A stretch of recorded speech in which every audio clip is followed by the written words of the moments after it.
আসসালামু আলাইকুম। Environment has a super power. প্রকৃতির একটা অসাধারণ লুকানো ক্ষমতা আছে।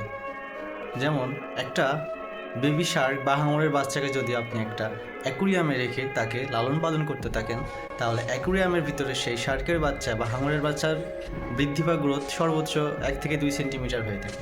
কিন্তু সেই একই হাঙরের বাচ্চাকে যদি আপনি সমুদ্রের নোনা পানিতে ছেড়ে দিয়ে আসেন, তাহলে তার গ্রোথ হবে 8 থেকে 10 ফুটের, কখনো কখনো 20 ফুটের ঊর্ধ্বে হয়ে থাকে। এর কারণ হচ্ছে পরিবেশ। আপনি যে পরিবেশে থাকেন, আপনার জিনগত বৈশিষ্ট্য এবং আপনার ভীষণ সেই পরিবেশই ঠিক করে দেবে। সুতরাং আপনি যদি সেই অ্যাকুরিয়ামের পরিবেশে থেকে বড় হতে চান, তাহলে আপনার দৈর্ঘ্য হবে ঠিক 2 থেকে 3 সেন্টিমিটার ভিতরে। আপনি যদি বিশাল সমুদ্রের ভিতরে বাস করেন, তাহলে আপনার দৈর্ঘ্য এবং আপনার চিন্তা চেতনা হবে অনেক বড়। সুতরাং আপনি আপনার অবস্থান পরিবর্তন করে দেখুন, আপনি সফল হবেন একদিন ইনশাআল্লাহ।